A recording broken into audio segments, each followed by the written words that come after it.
ولقد أرسلنا نوحا إلى قومه إني لكم نذير مبين ألا تعبدوا إلا الله إني أخاف عليكم عذاب يوم أليم.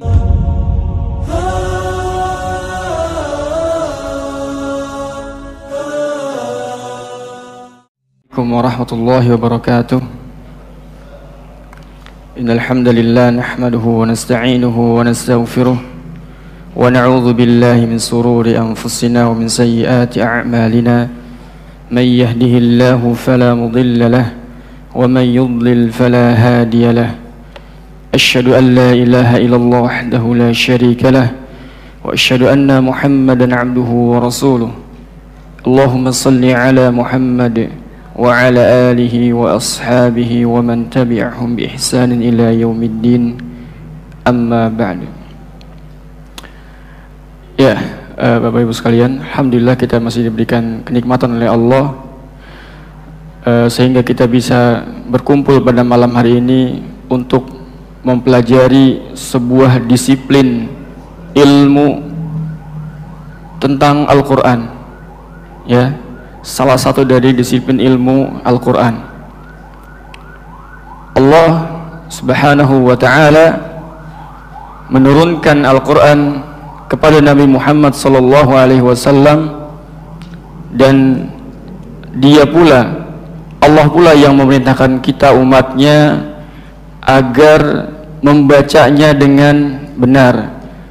Di Al-Quran memiliki keutamaan yang sangat banyak. Dia sebagai furqan, dia sebagai syifa, dan lain-lain.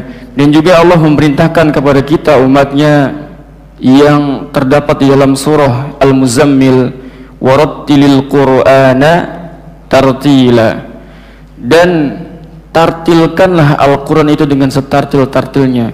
Ada sebuah perintah yang wajib kita tunaikan sebagai umatnya, yang wajib kita tunaikan ketika membaca Al-Quran, yaitu membacanya dengan tartil.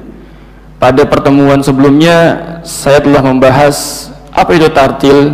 Telah kita uraikan tentang apa itu tartil. Apa itu tartil?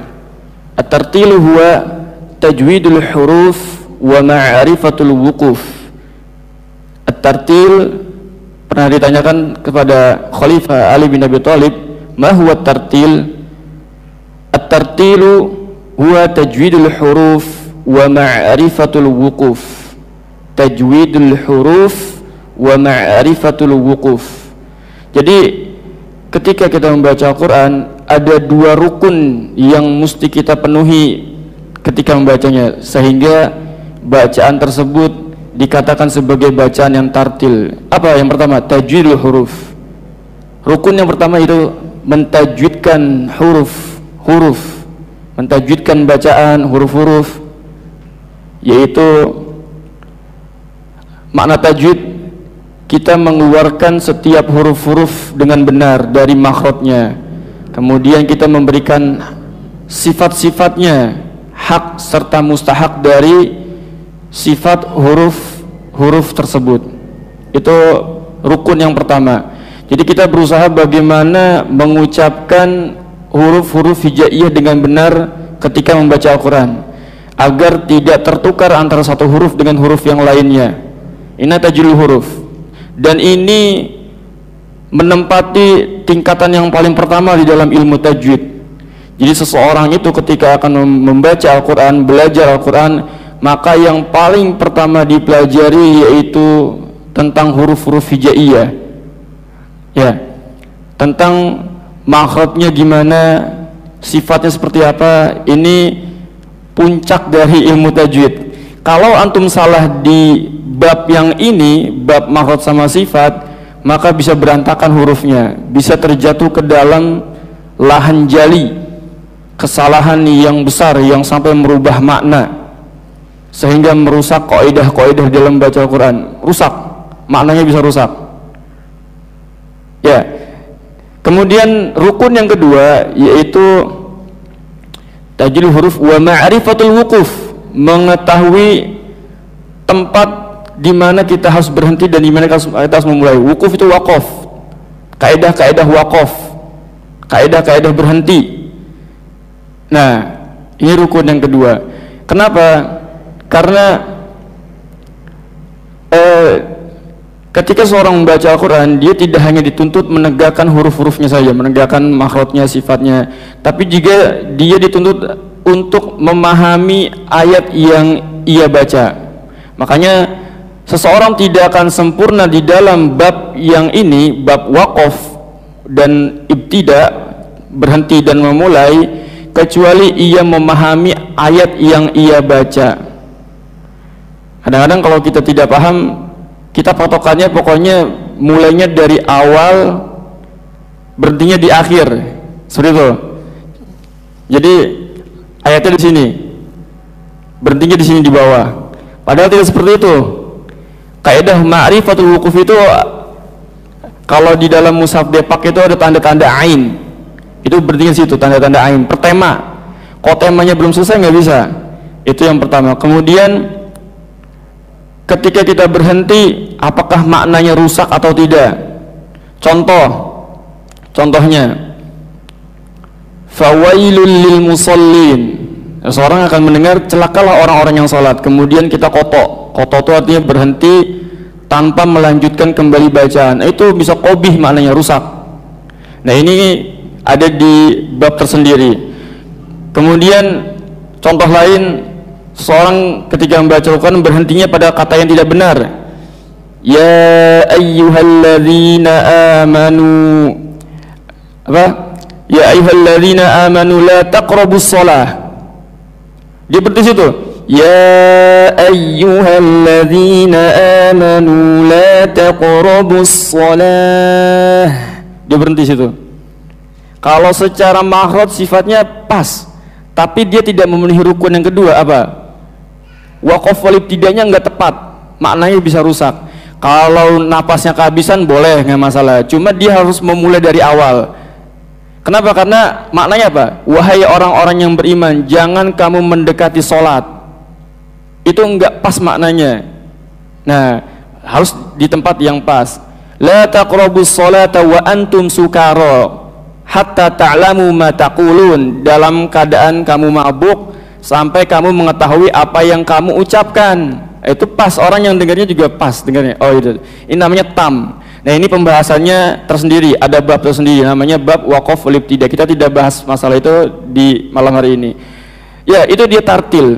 Jadi Allah memerintahkan kita umat Islam agar membaca Al-Qur'an dengan tartil seperti yang tercantum dalam surah Al-Muzammil ayat 4. Warattilil Qur'ana tartila. Kemudian di dalam surah Al-Baqarah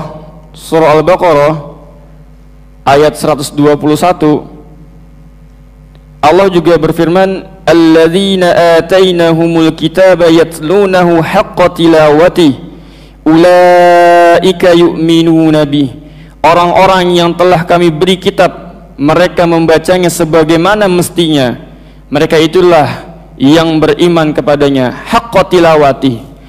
Apa makna haqqa tilawati? Disebutkan di dalam tafsir Ibnu Katsir menukil dari Abul Aliyah sebuah perkataan, kata beliau, tafsirnya di sini maksudnya adalah beliau menukil perkataan Ibnu Mas'ud. Abul Aliyah mengambil dari Ibnu Mas'ud. Kata Ibnu Mas'ud, demi zat yang jiwaku berada di tangannya, sesungguhnya makna haqqu tilawah adalah menghalalkan apa yang dihalalkan dalam Al-Quran, mengharamkan apa yang diharamkan dalam Al-Quran, dan membacanya sesuai dengan apa yang diturunkan. Innallaha yuhibbu ayyuqra'a hadzal Qur'an kama unzil. Sesungguhnya Allah menyukai apabila Al-Quran itu dibaca sebagaimana ia diturunkan. Wal akhdhu bit tajwidi hatmun lazimu man lam yujawwidil Qur'ana athimu li'annahu bihil ilahu anzala wa hakadha minhu ilaina wasala. Jadi membaca dengan tajwid sebagaimana perkataan Ibnu Jazari, membaca Al-Quran dengan tajwid hukumnya hatmun lazim, wajib, yang sangat-sangat wajib, mesti, udah hatmun lazim. malam yujawwidil Qur'ana athim. Barang siapa yang tidak mentajwidkan bacaan Al-Qur'annya, athim, dia berdosa. Maksudnya yang sampai merubah makna. Li'annahu bihil ilahu anzala, karena dengan tajwid itu pula lah Allah menurunkan Al-Quran melalui perantara malaikat Jibril kepada Muhammad sallallahu alaihi wasallam, Nabi Muhammad sallallahu alaihi wasallam. Kemudian Nabi Muhammad sallallahu alaihi wasallam menyampaikan kepada para sahabat kepada tabi'ut tabi'in dengan tajwid. Wa hakadza minhu ilaina wasala. Begitu pula Al-Quran itu sampai kepada kita saat ini dengan tajwid juga. Jadi membaca Al-Quran dengan tajwid itu sebuah keharusan, mesti harus kita pelajari. Nanti ada kategori-kategorinya sudah kita bahas. Kemudian di dalam asar Ibnu Yazid Aqindi beliau menukil Ibnu Mas'ud, kana Ibnu Mas'udin yuqra'ul Qur'an rajulan faqara'a ar-rajulu innamas shadaqatu lil fuqara'i wal masakin. Jadi Ibnu Mas'ud radhiyallahu an pernah mengajarkan Al-Qur'an kepada seorang, lalu orang itu membaca innamas shadaqatu lil fuqara'i wal masakin dengan cara memendekkan lil fuqara'i wal masakin. Lalu ditegur oleh Abdullah bin Mas'ud. Kata beliau apa? Maha kadza aqaniha Rasulullah sallallahu alaihi wasallam. Enggak begitu Rasulullah ngajarin saya. Enggak begitu Rasulullah mengajarkan saya. Cara membacanya tadi innamas shadaqatu lil fuqara. Kemudian ditanya oleh seorang tadi, "Kaifa aqra'uha ya Aba Abdurrahman?" Qala aqra'aniha innamas shadaqatu lil fuqara'i wal masakin. Famaddaha. Jadi Rasulullah mengajarkan Al-Quran kepadaku ketika membaca ayat ini dengan memanjangkan lil fuqara'i wal, dengan memanjangkan matnya. Tadi orang itu membaca lil fuqara'i wal masakin. Lalu tegur. Kata Ibnu Mas'ud, enggak begitu Rasulullah ngajarin saya. Ini menunjukkan bahwasannya membaca Al-Quran itu dengan tajwid sebuah keharusan. Ya, mesti dengan tajwid, maka kita harus belajar. Nah, dari zaman Rasulullah, para sahabat tabi'ut tabi'in itu tidak dikenal namanya ilmu tajwid. Jadi mereka membaca Al-Quran secara musyafahah, bertemu, bertalaki dari para sahabat kepada Rasulullah, mengambil bacaannya secara langsung. Terus seperti itu sampai terjadinya banyak orang-orang ajam non Arab yang masuk ke dalam Islam. Akhirnya mereka kesulitan dalam membaca Al-Quran. Tadi tidak dikenal ilmu tajwid, itu tidak ada. Setelah ada banyak masalah di sini, oleh karena itu para ulama melihat kondisi seperti ini, mereka menganggap wah ini bisa bahaya kalau dijamin aja. Akhirnya dibuatlah sebuah ilmu khusus tentang tata cara membaca Al-Quran yang diambil oleh para ulama dari hasil talaki mereka, dari guru-guru mereka yang bersambung sanadnya sampai Rasulullah. Dilihat gimana caranya seperti ini. Oh, kalau nun sukun atau tanwin bertemu ba dibacanya mim, kalau nun sukun ketemu a dibacanya man a. Ini istilahnya apa? Ini istilahnya apa? Dibuat ilmu khusus, namanya ilmu tajwid. Sejarahnya seperti itu. Dahulu tidak dikenal namanya ilmu tajwid. Ada namanya kitab Tuhfatul Atfal, Matan Jazari, itu tidak dikenal sejak zaman Rasulullah. Seperti itu sejarahnya. Namun sebelumnya, sebelum kemunculan ilmu tajwid, maka yang lebih dahulu muncul adalah ilmu qiraah. Maka di sini kita harus membedakan antara ilmu tajwid dengan ilmu qiraah. Kalau ilmu qiraah yaitu ilmu yang membahas tentang perbedaan cara baca antara dua imam, antara beberapa imam yang ada. Contohnya, kalau kita itu membacanya pakai qiraahnya siapa? Asim. Kita pakai qiraah Asim. Jadi jangan salah. Nah, ilmu qiraah itu contohnya yang terkenal ada Abu Amr, Ibnu Katsir, Asim, Nafi, kemudian ada Ibnu Zakwan dan lain-lain. Nah, kita pakai yang Asim.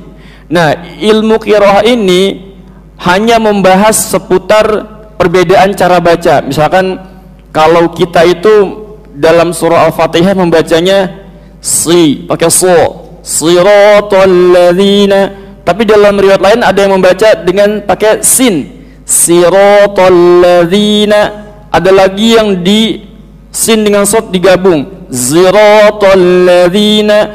Itu masuk pembahasan dalam ilmu qiraah. Ilmu qiraah. Jadi lihat siapa imam qori-qorinya itu siapa. Nah, adapun ilmu tajwid itu hanya berkaitan tentang makhraj, huruf, jadi makhraj, sifat, itu ilmu tajwid. Kemudian hal-hal yang berkaitan antara satu huruf dengan huruf yang lainnya ketika ketemu itu kaidahnya seperti apa, bunyinya seperti apa, itu ilmu tajwid. Nah, sekarang siapa ulama yang pertama kali membukukan ilmu tajwid? Siapa ulama yang pertama kali membukukan ilmu tajwid secara praktek? Jelas siapa? Rasulullah secara praktek. Sekarang secara teori. Secara teori, ulama yang pertama kali membukukan ilmu tajwid dengan syair, ini para ulama berselisih. Ada yang mengatakan Abu Amr Ad-Dani dan lain-lain. Menurut Ibnu Jazari, yang pertama kali adalah Abu Musa bin Ubaidillah Al-Khaqani. Bukan Abu Musa, Musa bin Ubaidillah Al-Khaqani. Ini menurut Syekh Ibnu Jazari, kata beliau, huwa awwalu man sannafa fit tajwidi. Huwa awwalu man sannafa fit tajwidi. Dialah orang yang pertama kali menulis tentang tajwid. Yaitu siapa namanya? Musa bin Ubaidillah bin Yahya Al-Khaqani, atau yang masyhur dengan sebutan Abu Muzahim Al-Khaqani. Nama manzumahnya Manzumah Al-Khaqaniyah. Manzumah Al-Khaqaniyah.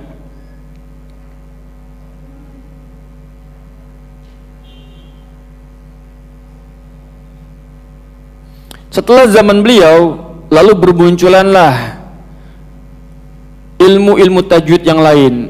Jadi beliau yang paling pertama kali membukukan.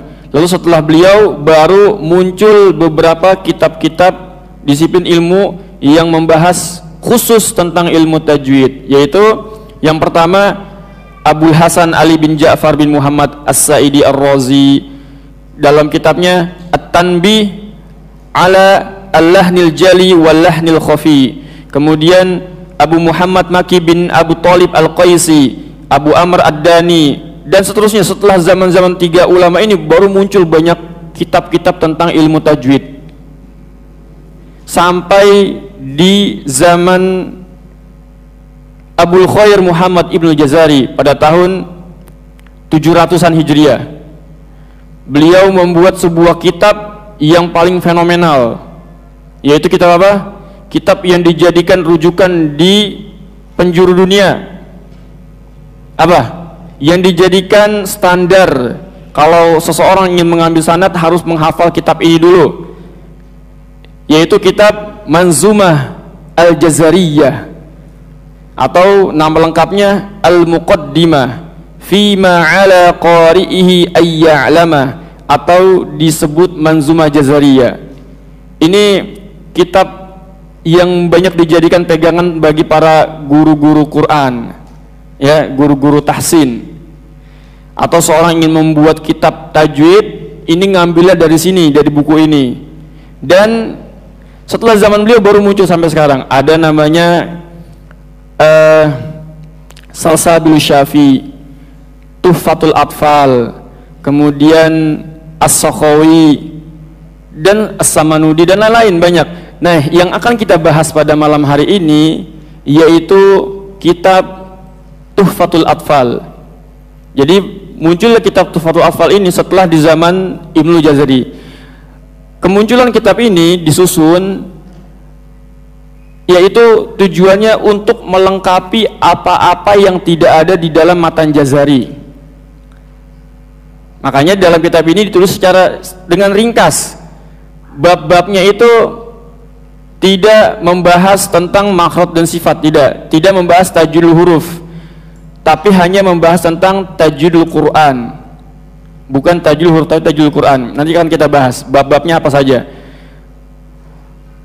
Ya, kalau kita paham definisi tajwid yang pertemuan lalu, yaitu ikhraju kullu harfin min makharijihi, mengeluarkan setiap huruf-huruf hijaiyah dari tempat keluarnya, wa i'ta'uhu, dan memberikan haqqahu wa mustahaqqahu minas sifat, dan memberikan hak yaitu sesuatu yang melekat pada huruf hijaiyah. Selalu ada hams, jahar, syiddah, roqa, itu hak. Kapan huruf itu harus ada anginnya, kapan tidak ada anginnya, kapan lidahnya terangkat, itu namanya hak. Kemudian yang terakhir wa mustahaqqahu, dan mustahak. Mustahak itu sesuatu sifat yang tidak melekat pada huruf tersebut. Jadi kadang ada, kadang tidak. Seperti izhar, idgham, iqlab, mad, mutamatsilan, mutaqarrib, itu mustahak. Nah, yang dibahas di dalam buku ini, buku Matan Tuhfatul Atfal, yaitu hanya seputar mustahak, bukan yang hak, bukan makhraj dan haknya. Jelas? Ya. Jadi yang akan dibahas di sini adalah hanya seputar mustahak, yaitu sesuatu yang ada dan kadang tidak, kadang tidak ada. Hanya itu aja pembahasannya. Makanya ini kitab paling dasar. Adapun nanti insya Allah kalau kita masih punya waktu yang panjang, kita bahas Matan Jazari. Ya. Setelah itu, baik, kita akan masuk ke dalam kitab tersebut. Itu mukadimah yang, jadi kitab ini namanya Tuhfatul Atfal yang dikarang oleh Syekh Sulaiman Al-Jamzuri. Syekh Sulaiman Al-Jamzuri, Tuhfatul Atfal. Silakan dibuka kitabnya. Sudah punya semua? Kitab Tuhfatul Atfal ini pertama kali saya dapatkan secara teori oleh guru kami Ustadz Andrianto. Beliau waktu Ramadan 2 tahun yang lalu. Nah, beliau tidak memberikan sanad, beliau hanya memberikan secara ilmu teorinya aja. Kemudian kita diuji, ada ujiannya waktu itu. Selesai ujian, lalu beliau memberikan rekomendasi untuk mengajarkan kepada orang lain, tapi tanpa ada sanad. Setelah saya belajar dengan beliau, lalu saya bacakan kembali kitab ini dengan hafalan dengan Syekh Abdul Karim Al-Jazari di Bandung. Kemudian setelah dari Syekh Abdul Karim, lalu saya membacakan kembali berdasarkan hafalan dan pemahaman kepada Ustadz Laili Al-Fadli, atau lebih dikenal dengan Ustadz Abu Ezra Al-Fadli. Nah, selama beberapa pertemuan, lalu setelah itu kita diuji. Makanya sanad itu nanti ada dua, ada sanad riwayah, sanad dirwayah. Sanad yaitu sandaran. Jadi kita namanya tersambung kepada si penulis kitab ini. Nah, itu namanya sanad. Ya, kita bisa dengar haddatsana fulan, haddatsana fulan, haddatsana fulan sampai si penulis kitab. Seperti itu. Nah, dari beliau saya membacakan secara hafalan dan diuji. Oh, itu ada siapa yang mau ikut ujian? Tidak wajib. Kita diuji menjelaskan di khalayak tentang makna dari bait-bait ini. Setelah itu kita didebat sama peserta dan ustadz juga mendebat. Alhamdulillah saya waktu itu lulus, ada 4 orang, saya termasuk yang lulus. Kemudian saya juga mendapatkan sanad kitab ini dari Syekh Al-Farabi. Syekh Al-Farabi, beliau lulusan Al-Azhar yang memiliki sanad 14 qiraat. Juga kita melalui proses ujian. Nah, jadi nanti sanad itu adalah, sanad yang pertama adalah ketika antum telah hafal saja, hanya menyeluruhkan secara hafalan, itu namanya sanad riwayah. Adapun hafal plus paham makna dan plus ujian namanya sanad diroyah. Nah, seperti itu. Nah, itu saya mendapatkan teori dari ilmu ini dari beberapa guru saya yang tadi saya sebutkan. Baik, kita masuk ke dalam kitab ini.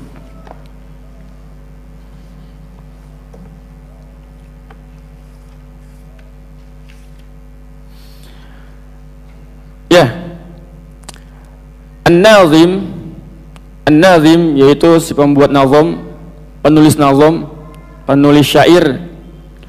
beliau berkata dalam bab muqaddimah, Bismillahirrahmanirrahim. Ini Bismillahirrahmanirrahim berasal dari beliau. Bismillahirrahmanirrahim. Kenapa? Dalam rangka mencontoh, mengqudwah, mengambil teladan kepada Al-Quran, di mana Al-Quran dimulai dengan Bismillahirrahmanirrahim. Sebagaimana ada sebuah riwayat disebutkan, kullu amrin zibalin la yubda'u fihi bi Bismillahirrahmanirrahim fahuwa aqta au abtar. Setiap urusan yang memiliki kemuliaan yang tidak dimulai dengan Bismillahirrahmanirrahim, aqta atau abtar, maka dia terputus. Nah itu makanya An-Nazim memulainya dengan Bismillahirrahmanirrahim. Selanjutnya penulis mengatakan, yaqulu raji rahmatil ghafuri dauman Sulaimanu huwal jamzuri. Yaqulu akan berkata, raji orang yang berharap, rahmatil ghafuri kasih sayang, al-ghafuri rahmah kasih sayang, al-ghafuri yaitu yang maha pengampun. Dauman Sulaimanu huwal jamzuri. Dauman yaitu daiman, selamanya. Sulaimanu yaitu penulis, Sulaiman. Huwal jamzuri, seorang jamzuri yang berasal dari jamzur. Ya, kenapa penulis mengatakan memulai dengan kata yaqulu bukan aqulu? Ini menunjukkan ketawaduan beliau. Akan ada yang berkata seolah-olah beliau sedang berusaha memberikan peringatan dan mencuri perhatian dari pembaca dan pendengar. Wahai para pembaca dan pendengar, perhatikanlah, simaklah, akan ada seseorang yang berkata yaqulu. Siapa dia? Raji rahmatil ghafuri, seorang yang berharap kasih sayang dari Allah. Dan al-ghafur, ya, kasih sayang dan al-ghafur. Ghafur berasal dari kata ghafara, yaitu artinya as-satr, menutupi. Maksudnya adalah menutupi kesalahan dan menyembunyikannya sehingga orang lain tidak mengetahui bahwa ia memiliki kesalahan di dunia dan Allah tidak akan menghukumnya nanti di akhirat kelak. Seperti itu maksudnya. Yaqulu raji rahmatil ghafuri. Dauman yaitu dari kata daiman, selama-lamanya. Siapa dia? Siapa yang akan berkata pada bait ini? Lalu beliau menyebutkan Sulaimanu, yaitu namanya adalah Sulaiman bin Husain bin Muhammad Syalabi, yang terkenal dengan julukan Al-Afandi. Kalau dalam bahasa Indonesia apa? Effendi. Al-Afandi, orang yang cerdas, bahasa Turki Al-Afandi, atau Afandim bahasa Turki. Iya, beliau dikenal dengan nama Al-Afandi. Nama beliau Sulaiman bin Husain bin Muhammad Syalabi. Sulaiman huwal jamzuri. Jadi beliau ini dilahirkan pada bulan Rabiul Awal di Jamzur. Jamzur mas Jamzur Mesir. Tonto. Jadi Tonto itu kota di Mesir yang banyak melahirkan para ulama-ulama ahli qiraah dari dulu sampai sekarang. Kalau di dalam ilmu nahwu terkenal siapa? Sibawayh dan Kisai. Sibawayh dan Kisai. Kalau dalam ilmu qiraat itu dua mazhab besar, Mesir dan Syam. Mesir dan Syam.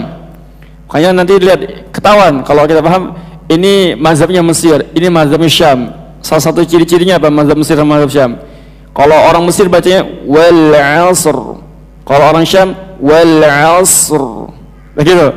Ini dua mazhab besar, Mesir dan Syam, saling berantem, seperti dua mazhab dalam ilmu nahwu, Sibawayh sama Kisai, saling debat. Nah seperti itu ya. Makanya orang Syam yang pernah belajar di Syam akan bilang gini, itu orang Mesir, gulu bilang Mesir. Orang Mesir juga bilang ya Syam begini, sama. Seperti itu. Jadi di Tonto, jadi beliau ini penulis ini kelahirannya dari Tonto, Mesir. Kalau di Indonesia itu banyak alumni Mesir, Al-Azhar. Jadi Al-Azhar mereka belajar di Tonto dan lain-lain. Ya, beliau dari Tonto sekitar tahun 1160-an. Jadi para ulama ahli sejarah tidak menyebutkan secara pasti kapan beliau ini dilahirkan. Tidak ada yang menyebutkan secara pasti kapan beliau dilahirkan. Namun terlepas dari itu, yang penting karyanya itu yang dikenang. Nggak penting mau tanggal lahir, karyanya. Sebagian mengatakan bahwa beliau itu pada tahun 1208 Hijriah beliau masih hidup, dan beliau ini fikihnya menganut mazhab Syafi'i. Beliau seorang Syafi'i, fikihnya Syafi'i. Dalam akidahnya beliau menganut thariqah Syadzuli atau thariqah, salah satu dari thariqah Sufi. Beliau seorang Sufi. Kita hanya mengambil apa-apa yang tidak bertentangan dari Al-Quran dan Sunnah, ya. Dan kitab ini dipakai di pesantren-pesantren, ma'had-ma'had, sekolah-sekolah, termasuk di Saudi. Salah satu kitab yang wajib dihafal bagi para thalib pemula yaitu Matan Tuhfatul Atfal di mustawa berapa? Mustawa Tsani. Jadi ini kitab ini udah dijadikan pegangan umdah bagi seorang yang belajar tajwid. Ini harus dihafalin dulu. Sekarang lagi sedang ramai di Indonesia. Salah satunya yang ada di BSD sekolah sudah juga menghafal kitab ini. Pesantren-pesantren juga sudah mulai menganjurkan anak-anaknya untuk menghafal kitab ini. Penting. Kenapa? Karena bahasanya mudah. Bahasanya mudah, sudah memasyarakat. Uslub dari bahasa, gaya-gaya bahasa penulisan syair ini mudah dihafal. Ya. Kemudian jadi beliau menganut thariqah Sufiyah. Dan beliau diberikan julukan Al-Afandi oleh gurunya. Siapa nama gurunya yang memberikan julukan Al-Afandi? Yaitu Ahmad, nama gurunya. Mujahid Al-Ahmadi, Mujahid Ahmadi. Mujahid Ahmadi inilah yang memberikan gelar Al-Afandi, orang yang cerdas. Atau dalam bahasa Turki Afandim, dalam bahasa Indonesia Effendi. Selanjutnya, Alhamdulillahi musalliyan ala Muhammadin wa alihi wa man tala. Alhamdu, segala pujian, lillahi, milik Allah, musalliyan, dengan salawat, ala Muhammadin, atas Nabi Muhammad sallallahu alaihi wasallam, wa alihi, dan keluarganya, wa man, dan siapa saja, tala, yang mengikutinya. Alhamdulillahi, segala pujian. Musallian ini solawat, jadi penulis bersolawat sebagaimana perintah Allah dalam Al-Quran, ya ayyuhalladzina amanu sallu, apa? Gimana? Ya ayyuhalladzina amanu innallaha wa malaikatahu yusalluna 'alan nabi. Sesungguhnya Allah beserta para malaikatnya bersolawat atas Nabi. Nah, sekarang pertanyaannya, bagaimana bentuknya solawat bila ia datang dari Allah? Allah dan para malaikatnya bersolawat atas Nabi. Maksudnya gimana?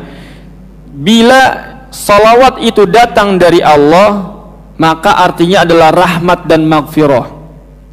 Itu. Kalau ada innallaha, sesungguhnya Allah, wa malaikatahu, dan malaikat. Yang kedua, bila solawat itu datang dari malaikat, artinya istighfar.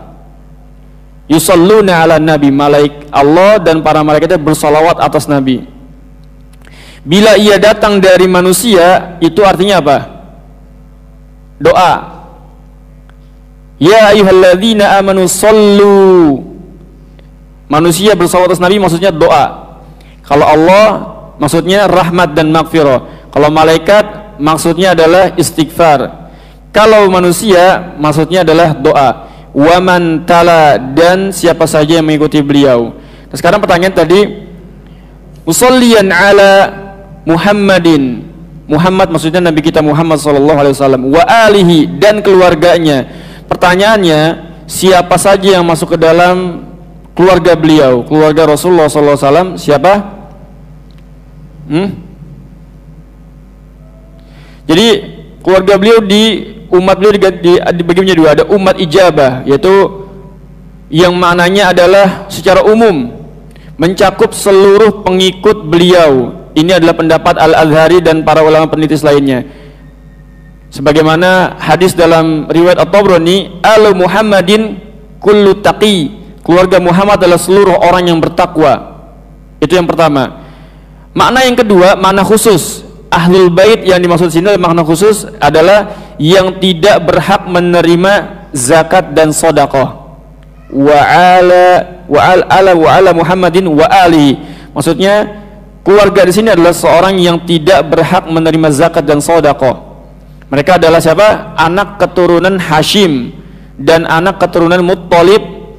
Ini menurut Syafi'iyah berdasarkan riwayat dari Jabir, "Innama banul Muttalib wa banu Hashim syai'un wahidun." Sesungguhnya anak keturunan dari Abdul Muttalib dan anak keturunan Hashim adalah sama kedudukannya menurut riwayat Al-Bukhari. Sedangkan menurut Malikiyah, yang masuk ke dalam keluarga Rasul adalah keluarga Ali, keluarga Aqil, keluarga Ja'far, Abbas dan Al-Harith. Nah, seperti itu. Baik, selanjutnya, wa ba'du hadha an-nazmu lil muridi fin nuni wat tanwini wal mududi. Wa ba'du ini faslul khitab, pemisah antara muqaddimah dan kalimat isi. Jadi tadi sebelumnya beliau hanya menyebutkan kalimat pembuka aja. Nah, sekarang beliau akan menyebutkan kalimat isi dari kitab ini apa? Wa ba'du hadzan nazmu, nazom ini, nazom itu syair. Jadi para ulama itu banyak membuat nazom-nazom tujuannya untuk memudah dihafal. Ya, kalau antum menghafalkan deskripsi yang banyak, penjelasan yang banyak itu agak susah. Makanya seringkali dalam sebuah sebuah cabang ilmu itu dibuat sebuah matan atau nazom-nazom khusus. Contohnya di dalam bahasa Arab apa? Matan Jurumiyah atau Alfiyah Ibnu Malik. Dalam ilmu hadis matan Baiquniyah. Dalam akidah atau Hawiyah, Wasitiyah. Itu di matan-matan secara ringkas. Tujuannya supaya kita lebih mudah menghafalnya. Nah, dalam ilmu tajwid salah satu matan yang ditulis yaitu matan Jazari atau matan Tuhfatul Afal yang kita bahas, atau matan Salsabilus Syafi atau As-Sakhawi, Al-Khakhani dan lain-lain. Wa ba'du hadzan nazmu, nazm ini, syair ini lil muridi. Siapa murid? Murid ini bahasa kaum sufiyah awalnya. Terkenal, jadi masuk ke dalam kita murid itu orang yang menginginkan, murid asalnya dari orang sufiyah, sekarang sudah masuk murid. Atau bahasa lain maknanya adalah tolib, murid tolib sama ya. Nazom ini ditulis fin nuni wat tanwini wal mududi, seputar nun sukun, fin nuni dan tanwin, fin nuni nun sukun, wat tanwini dan tanwin, wal mududi dan bab-bab mad. Beliau menyebutkan 3 bab, nun sukun, tanwin dan mad. Padahal sebenarnya enggak hanya ini aja di kitab ini. Tujuannya kenapa hanya disebutkan fin nuni wat tanwini wal mududi? Tujuannya untuk meringkas supaya nazomnya ini pas, karena nazom itu tidak sembarangan tulis, dia ada kaidah-kaidahnya, namanya kaidah dalam ilmu arud, harus pas. Sebenarnya enggak cuma ini aja, enggak bab nun sukun atau tanwin dan bab mad, enggak.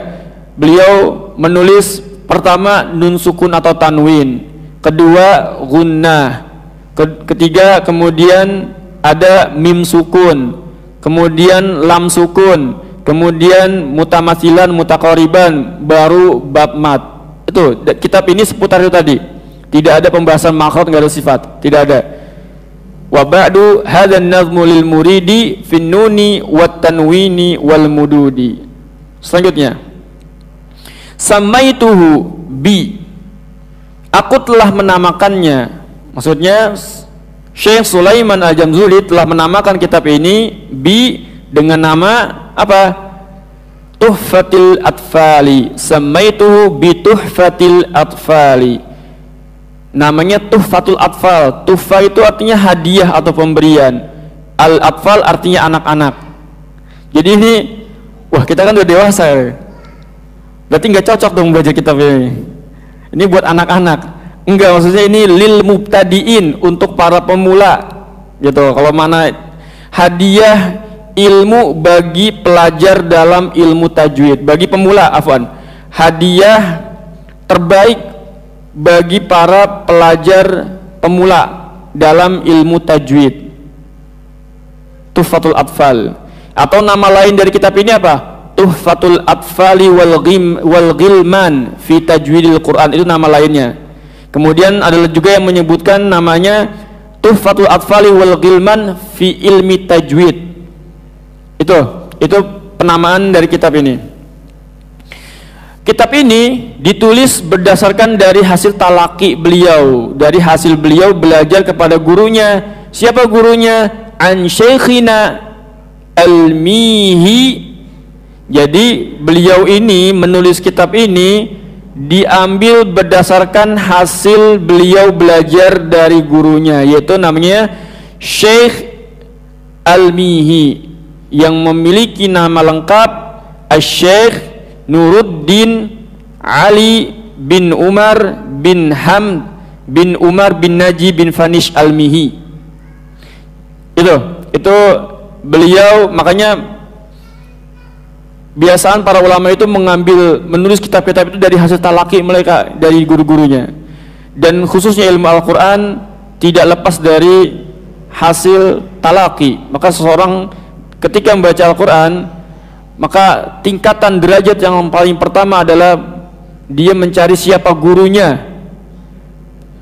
Ada guru atau tidak yang mengajarkan, bukan mencari kitab apa, tapi mencari guru yang akan membenarkan bacaan dia. Makanya ketika ditanyakan oleh seseorang, buku tajwid apa yang paling terbaik, maka jawabannya adalah apa? Seorang guru yang mutqin. Bukan buku tajwid apa yang terbaik, buku ini, percuma aja. Kalau ada bukunya bagus tapi nggak ada yang nuntun cara baca yang benar, nggak akan bisa selama-lamanya. Karena nanti akan terjadi kesalahan demi kesalahan. Maka beliau di sini paling pertama yang beliau pelajari adalah bertalaki terhadap gurunya, belajar. Setelah beliau bertalaki, belajar mengambil bacaan dari gurunya, lalu beliau tulis kaidah-kaidah tersebut. Apa tujuan kaidah-kaidah itu dibuat? Tujuannya ketika ada kesalahan, kalau antum paham kaidah, itu kesalahannya nggak akan jauh. Kaidahnya di sini, makhrajnya di sini, karena antum udah belajar. Oh, kalau ketemu huruf ini begini, karena kaidahnya seperti ini. Tapi kalau mengandalkan hanya hasil talaki aja tanpa ada rumus tertentu, itu biasanya lupa. Tapi kalau ada kaidah akan mengikat. Nah, seperti itu.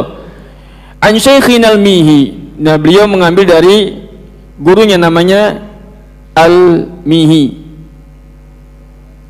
Zil Kamali, yang memiliki kesempurnaan. Nah, ini terjadi kritikan dari beberapa para ulama.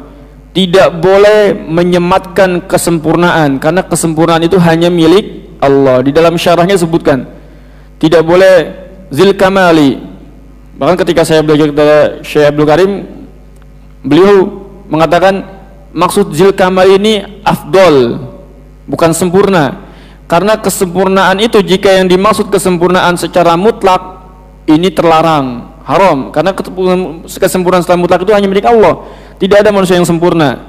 Namun maksudnya apa di sini Zil Kamali? Disebutkan dalam syarah Fathul Aqfal. Fathul Aqfal ini syarah yang beliau tulis sendiri. Jadi penulis ini selain menulis matanya saja, kemudian beliau juga menulis syarahnya juga, namanya Fathul Aqfal.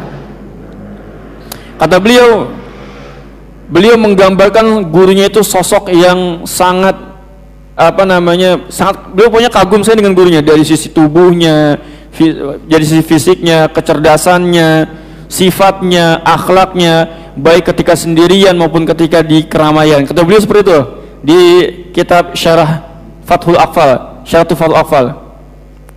Jadi beliau mungkin seseorang ketika antum kagum sama guru antum, saking kagumnya sampai berlebihan memujinya. Paham ya?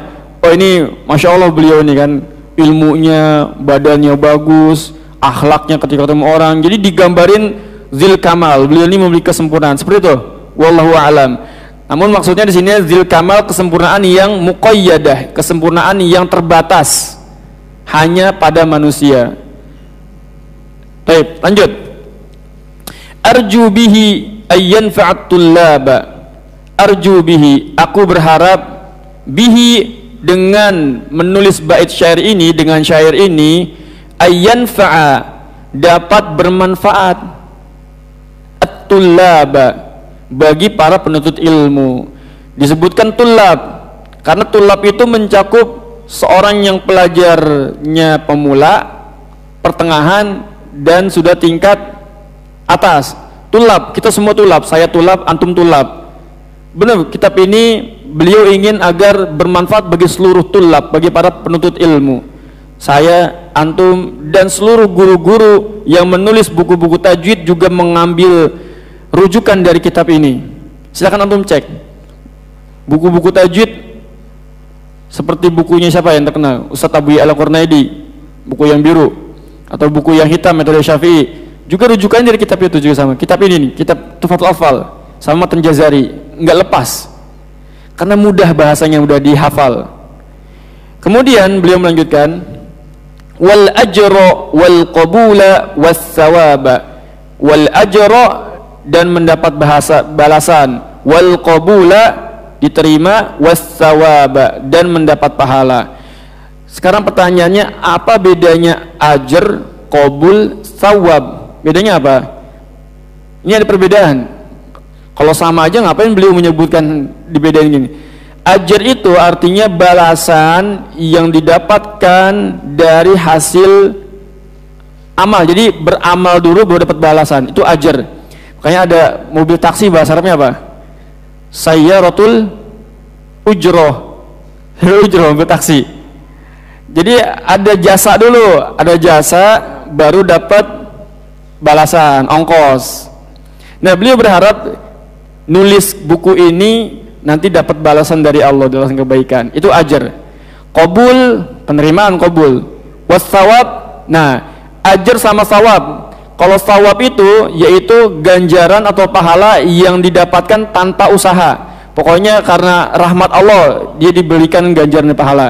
Itu bedanya ajr, qabul, dan as-sawab. Seperti ya. Jadi kalau ajr itu usaha dulu, usaha baru dapat gaji. Kalau sawab, ya karena rahmat Allah. Rahmat Allah diberikan kepada siapa saja hamba yang Allah kehendaki. Baik, itu dia bab muqaddimah. Kita malam hari ini masuk satu bab selanjutnya, satu bab aja, yaitu bab ahkamun nunis sakinati wa tanwin. Selanjutnya kita akan lanjutkan pada pertemuan yang akan datang. Lalu bait selanjutnya, ahkamun nunis sakinati wa tanwin.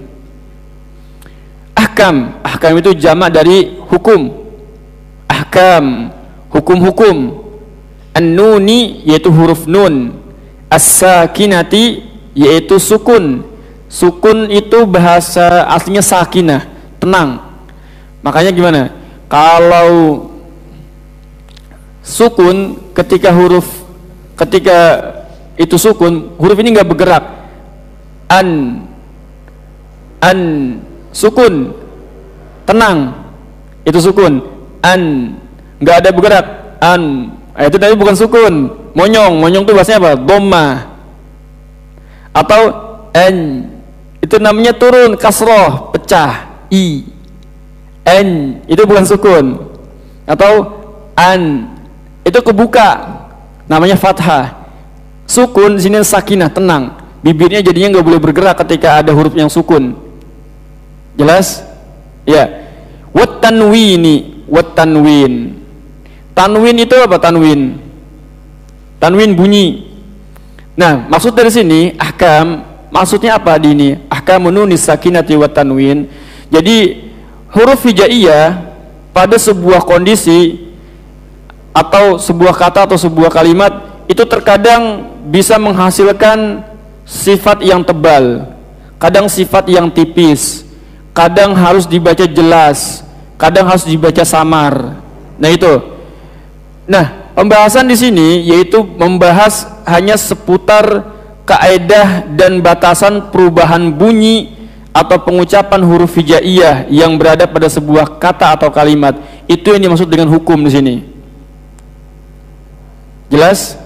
Jadi pembahasan di sini ahkamun nunis sakinati wa tanwin, yaitu hukum-hukum yang berkaitan tentang nun sukun atau tanwin apabila bertemu dengan huruf-huruf hijaiyah. Bagaimana cara bunyinya, bagaimana cara pengucapannya. Kadang bunyinya itu dileburkan ke huruf yang setelahnya, kadang dijelaskan, itu yang jelas namanya izhar, kadang dileburkan namanya idgham, kadang disamarkan namanya ikhfa, kadang dirubah menjadi huruf mim namanya iqlab. Nah, di bab ini akan membahas seputar itu tadi, ahkamun nunis sakinati wa tanwin. Lalu beliau melanjutkan sedikit lagi. Ya, afwan, sebelum melanjutkan pembahasan bait selanjutnya, kita harus membedakan dulu perbedaan antara nun sakinah dan tanwin. Apa bedanya? Ya, apa bedanya nun sakinah dan tanwin? Jadi kata penulis, ahkamun nunis sakinati wa tanwin. Nun sakinah, tanwin.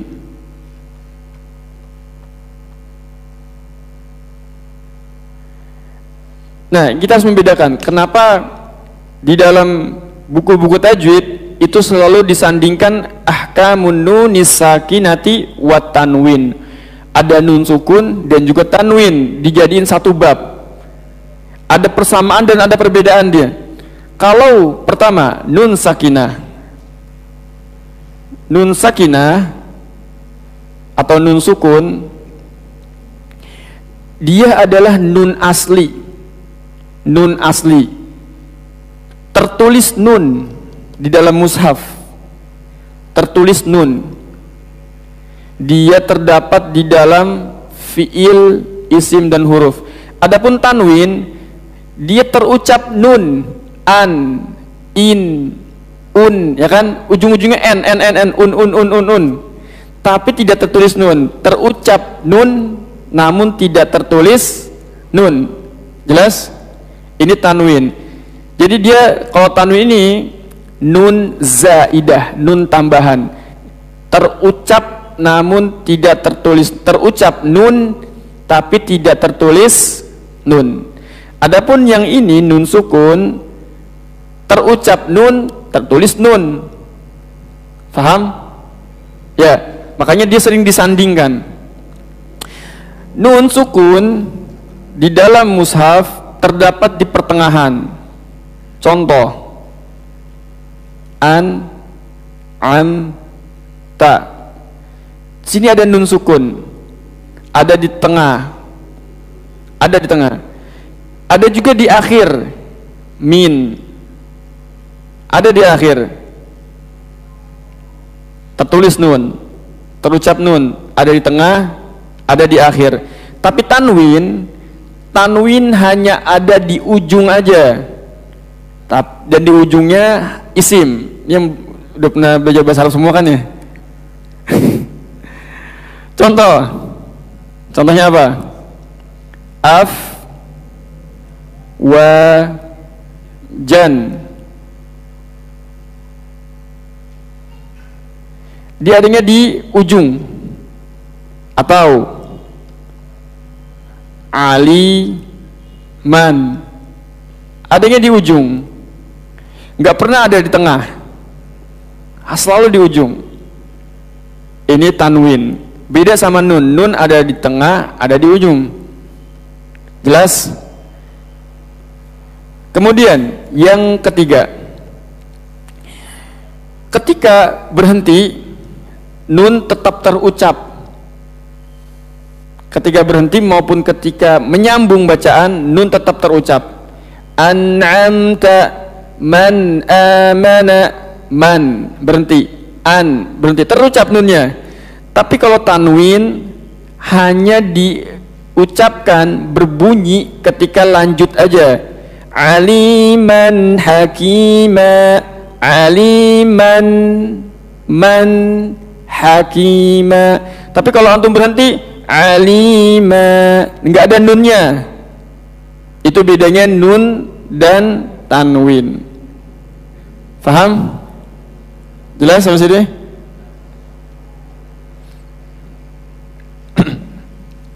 Ya, saya ringkas.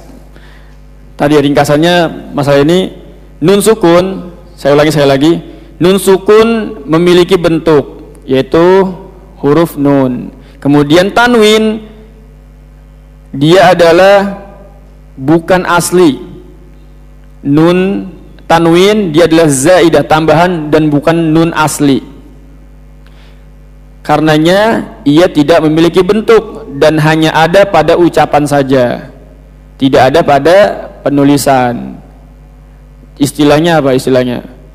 Tuntok wala tuktab.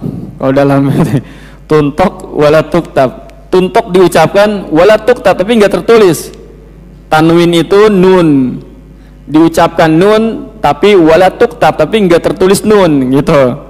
Itu pertama. Yang kedua, nun sukun bisa terdapat di tengah atau di akhir kata.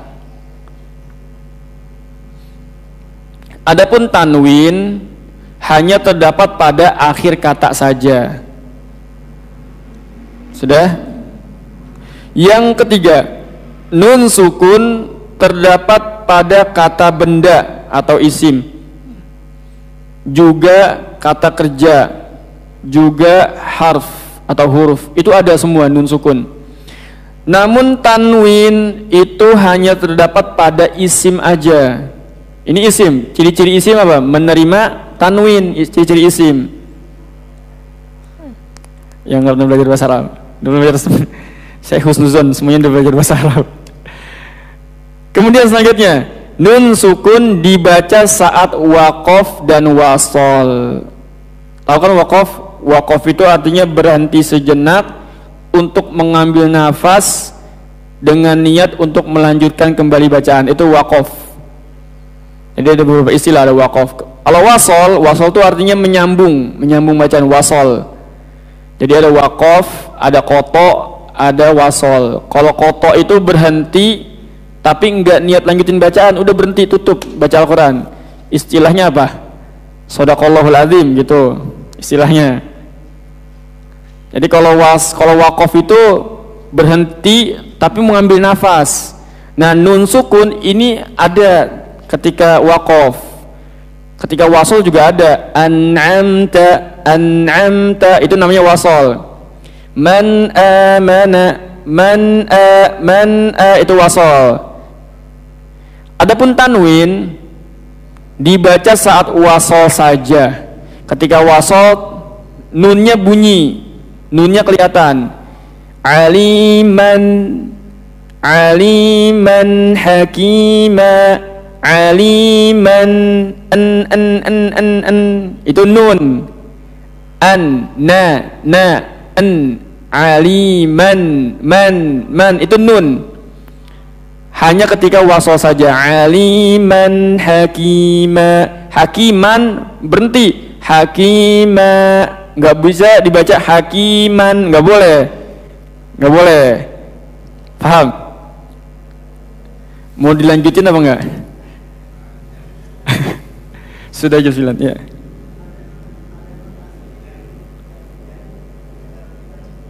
Nun asli yang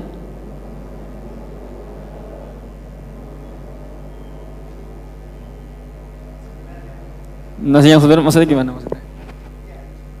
Nun sukun kecil.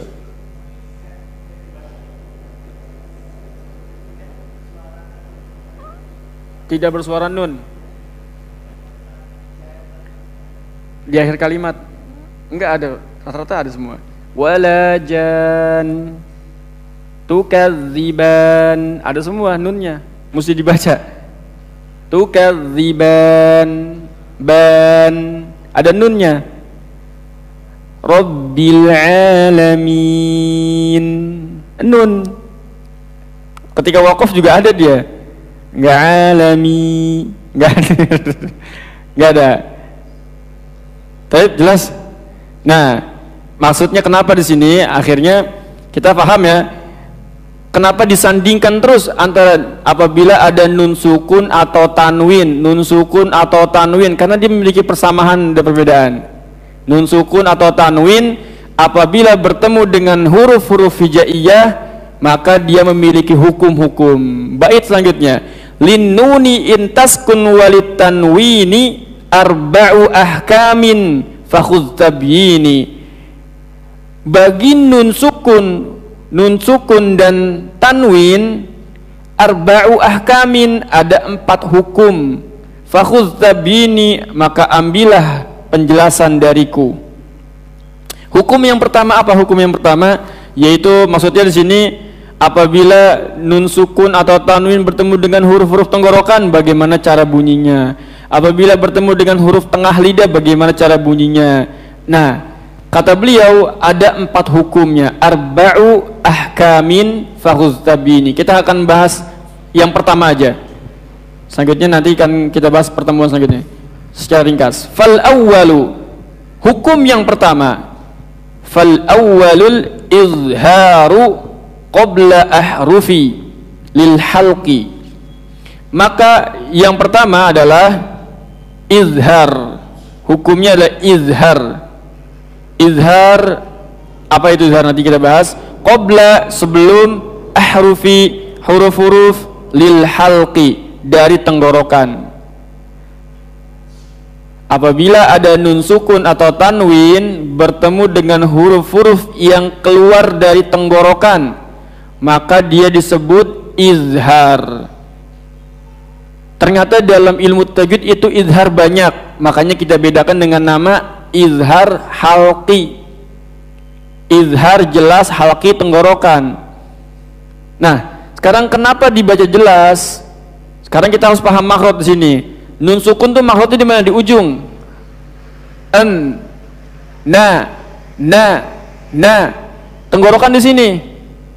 Karena jauhnya antara ujung dengan tenggorokan, ketika bertemu nun sukun atau tanwin dengan huruf tenggorokan, dia nggak bisa ketemu, makanya dibaca jelas.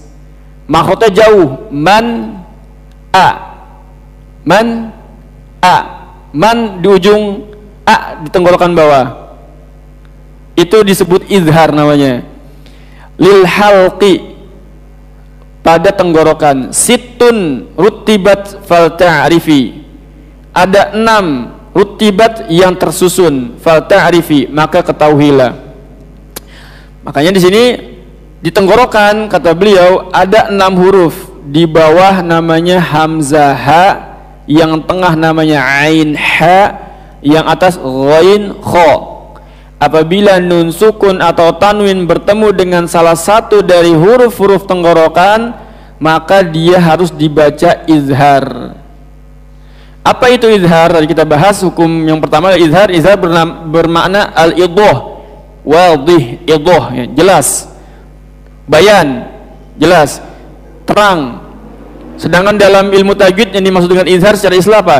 Ikhrajul harfi al-muzhar min makhrajihi bi ghairi gunnatun zahiratun ay zaidatun. Ini penting istilahnya. Bahasa Indonesia gini, mengeluarkan huruf dengan jelas dari makhrajnya tanpa ada gunnah tambahan. Ini penting ya.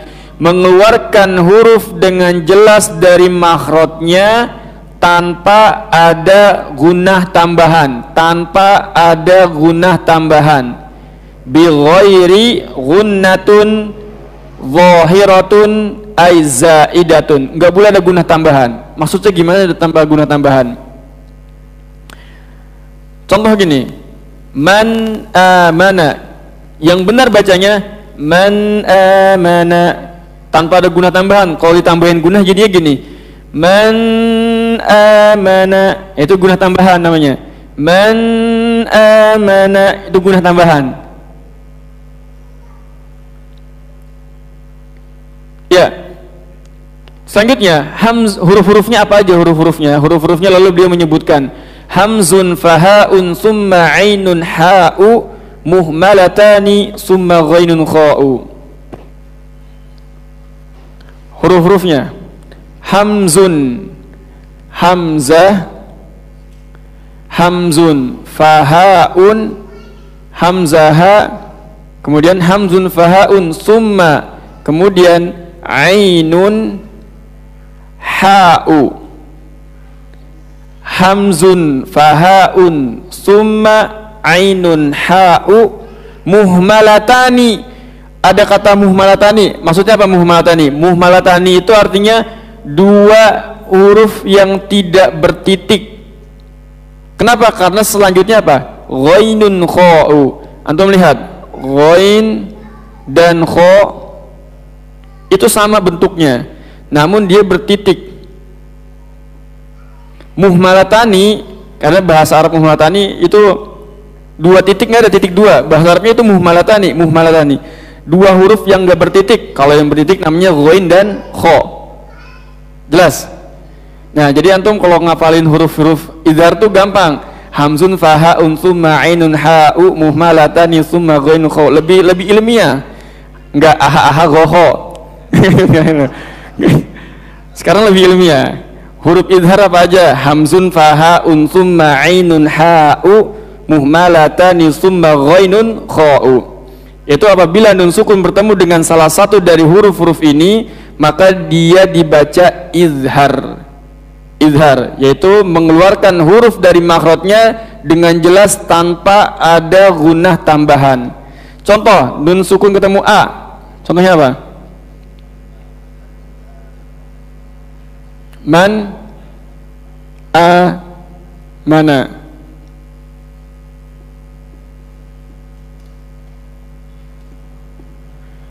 Ketemu ha. Min hadin.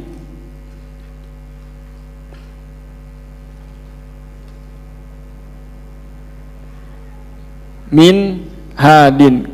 Ketemu ain. Man amila.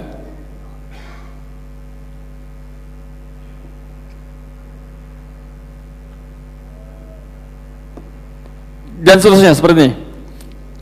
Ya, antum yang perhatikan sini.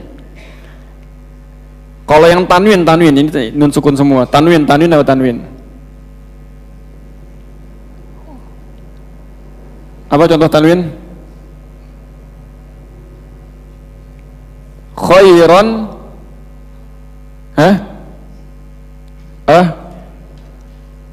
Apa? Khairan auliyasmut. Mana izharnya? Apa? Coba tanwin, Pak. Sami'un alim.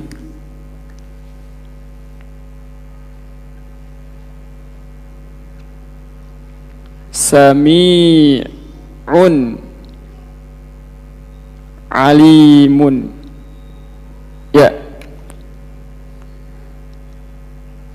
Gini ya. Nah, ini nun sukun ketemu ain, tanwin ketemu ain, nun sukun ketemu hamzah, nun sukun ketemu ha, dan seterusnya seperti itu. Jadi dia dibaca izhar. Kesalahan dalam mengucapkan izhar, kesalahan pertama yaitu sering mengkolkolahkan huruf. Mana amila sholiha an'amta alaihim. An'am itu kesalahan yang banyak terjadi. Mina hadin. Mana amana. Mana. Itu kesalahan yang sering terjadi ketika mengucapkan izhar. Kesalahan pertama, mengkolkolahkan huruf-hurufnya, mengkolahkan. Kemudian kesalahan yang kedua, menambah gunnah. An'amta alaihim. Jadi ditambah gunnahnya, harusnya ngalir aja. An'amta alaihim. Jangan diputus juga. Itu yang pertama, menambah guna. Kesalahan yang ketiga, menjeda. Putus. Man amana min hadin, ada jeda. Itu juga kesalahan yang sering terjadi. Jadi yang benar man amana. Ayo. Man amana. Ulangi. Jadi jangan diputus, tetap ngalir. Man amana.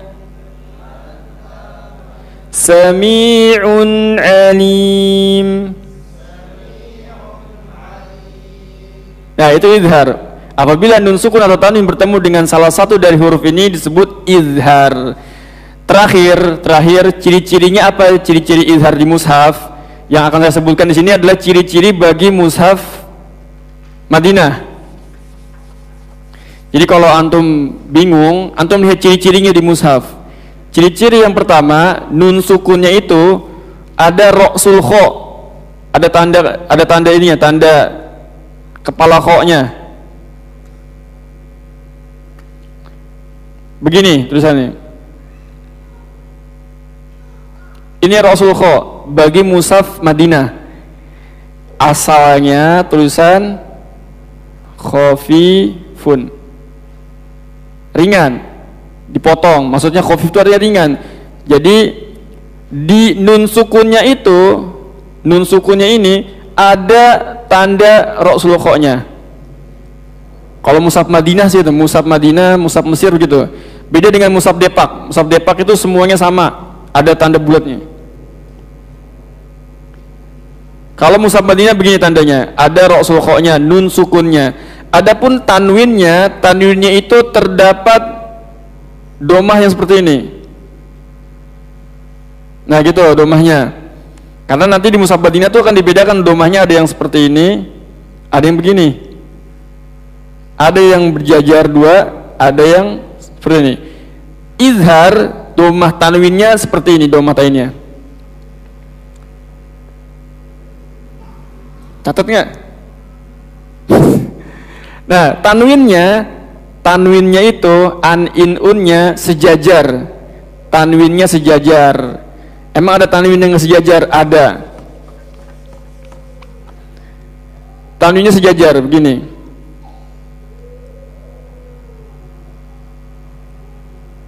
Sejajar. Karena sebagian tanwinnya tidak sejajar, begini tulisannya. Berarti dia bukan izhar. Gak lebih jelas. Kalau tanwin sejajar begini izhar. Kalau begini namanya bukan izhar. Kalau nun sukunnya tidak ada tanda ininya, jangan dibaca an, jangan. Artinya dia akan dibaca melebur ke huruf setelahnya. Itu ciri-cirinya izhar. Apa ciri pertama? Ya, kita bahas mushaf Madinah ya, mushaf internasional, bukan mushaf Depak. Karena mushaf Depak itu agak sulit. Mushaf Depak hampir semuanya sama. Jelas? Ya, saya pikir cukup sampai sini. Insyaallah kita lanjutkan pertemuan berikutnya. Kita sampai izhar, pekan depan insyaallah kita praktek ya. Ada pertanyaan?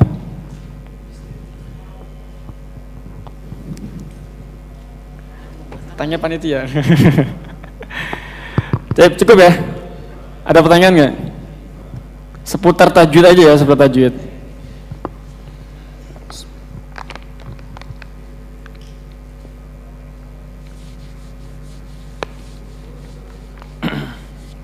Cukup? Ya, cukup, kita tutup sampai sini. Kurang lebihnya saya mohon maaf. Subhanaka Allahumma bihamdika asyhadu an la ilaha illa anta astaghfiruka wa atubu ilaik.